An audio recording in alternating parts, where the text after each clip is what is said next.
markab sidee hub kuna soo wajahna xeebaha Soomaaliya ayaa waxa gacanta ku dhigay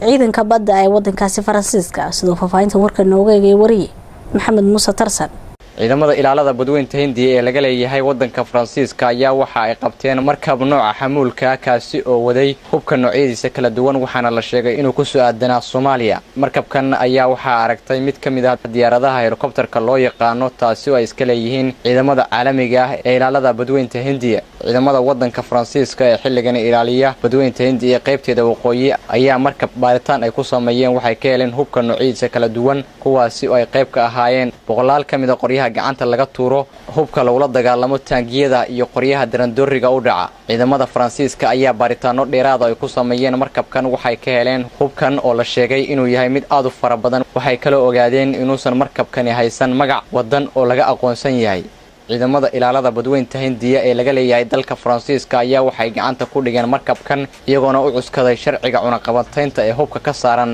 Soomaaliya ciidamada badda isbahaysiga ayaa ku tilmaamay qabashada markabkan guul ay gaareen ciidamada badda ee dalka Faransiiska inkastoo aysan soo saarin wax war ah oo la xiriira cidii markabkani u rarnaa qabashada markabkan ayaa qayb ka noqonaysa dadaal fara badan oo ay sameynayaan ciidamada Faransiiska oo ilaaliya xeebaha waqooyi ee badweynta Hindiya waxaana qabashada markabkan uu ku soo aadaya horaantii bishan markii ciidamada badda Australia ay qabteen markab hub saarna oo marayay meel u dhow badda Oman oo isna la sheegay inuu ku soo aadanaa Soomaaliya qabashada markabkan oo la sheegay inuu siday hubka noocyadiisa kala duwan ayaa ku soo aadaya xilli dowladda Soomaaliya iyo maamul goboleedyada hoostaga ay dagaal kula jiraan xarakada Al-Shabaab Maxamed Muuse Tarsan warbaahinta SBC